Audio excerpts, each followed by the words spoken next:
ఏ అప్పు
ఒక 5 నిమిషాలు హెల్ప్ చేస్తే బాగుంటుంది వల్ల.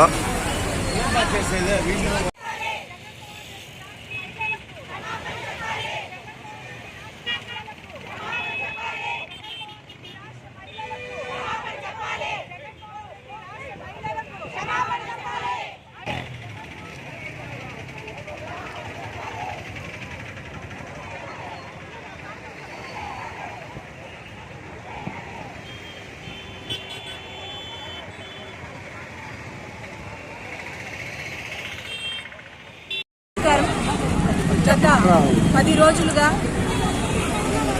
అమరావతి మహిళల్ని ఏ విధంగా కించపరిచారో సాక్షి ఛానల్ డిబేట్లో కృష్ణంరాజు కేఎస్ఆర్ వాళ్ళని కోర్టులో విచారించినప్పుడు కూడా కృష్ణంరాజు కూడా ఓపెన్గా తనే అన్నాడు, అవును నేను తప్పుగా మాట్లాడానని అనిపిస్తుంది. సో ఎవరైతే మాట్లాడారో వాళ్ళే రియలైజ్ అవుతున్నారు.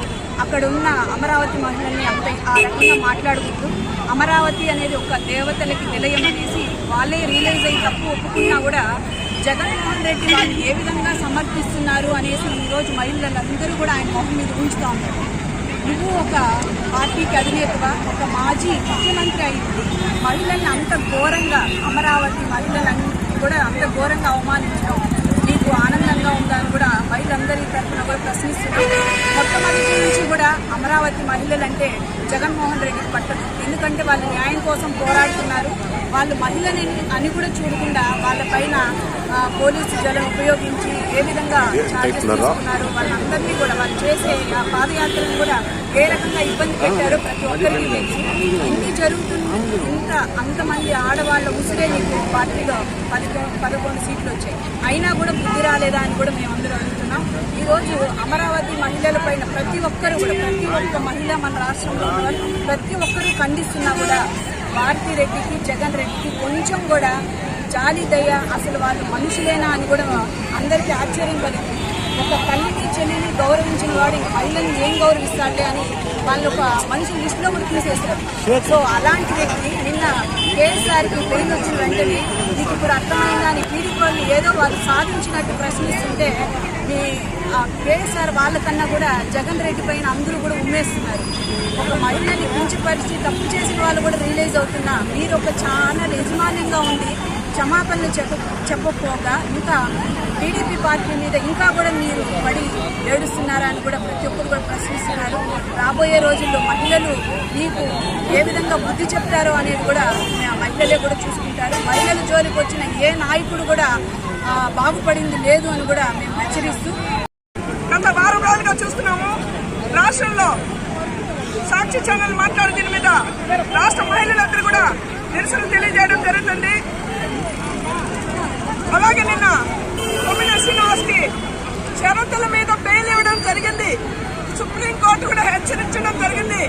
డిబేట్లలో నవ్వడాలు వెకిలి నువ్వులు అలాంటి వాటికి ఎంకరేజ్ చేయకు, ఇలా మాట్లాడడం తప్పు, ఆ వయసు చూసి నీకు బెయిల్ ఇస్తున్నాను మంగళగిరి తండ్రికి ఇవ్వడం జరిగింది. కాబట్టి ఒకటి చరిత్ర తీసుకో జగన్మోహన్ రెడ్డి. ఆనాడు ద్రౌపది దేవి ఒక మహిళ, ఆమెని ఆ కురుక్షేత్రంలో కౌరవులు అవమానించి వాళ్ళు నాశనమైనారు. అలాగే ఈ రోజు జగన్మోహన్ రెడ్డి సాక్షి ఛానల్ వైసీపీ పార్టీ కూడా నాశనం అయిపోతే మహిళలతో పెట్టుకుంటారని మేము తెలియజేస్తున్నాం. ఎందుకంటే మీరు సిగ్గుండాలా, ఎందుకంటే ఆ మహిళలు కూడా మొన్న వచ్చి రోడ్డు వచ్చారు. ఈ ఒక ఛానల్ మీ నాయకుడి పెద్ద ఛానల్లో మాట్లాడుతుంటే మీరు దాన్ని ఖండించకుండా దానికి మద్దతుగా రావడం నేను చెప్తున్నా. రోజా నీకు హెచ్చరిస్తున్నాం, నీకు ఓడించి కనీసము 45,000 మెజారిటీతో తెలుగుదేశం గెలిపించారు కాన్స్టిట్యున్సీలో. ఎందుకంటే ఈ నోరు పారేసుకొని ఆనాడు అసెంబ్లీలో భువనేశ్వరి మేడం మాట్లాడారు. వాళ్ళ నాయకులే జోగి రమేష్ వాళ్ళు మా ఇంటికి వెళ్తే మా మహిళలే మమ్మల్ని నిలదీశారు, ఇది తప్పని అన్నారంటే కూడా ఆ నాయకులు చెప్తుంటే కూడా జగన్మోహన్ రెడ్డి తప్పని తెలుసుకొని వాళ్ళ ఛానల్లో మాట్లాడి తప్పని ఖండించకుండా క్షమాపణ చెప్పుకున్న రాష్ట్ర మహిళలకి మళ్ళీ దానికి సంబరాలు చేసుకుంటున్నాడు. కాబట్టి ఒకటే తెలియజేస్తున్నాం, మా మహిళల తరఫున రాబోయే కురుక్షేత్రంలో కనీసం నువ్వు పులివెందులో కూడా గెలవు. రోజా నీకు నాలుక చుట్టూ కోసారు కదా, నాలుక ముక్కు చెవులు అలా కోస్తారు మహిళలంతా రాష్ట్ర మహిళలు కానీ వాగామంటే మనకు తెలియజేసుకుంటూ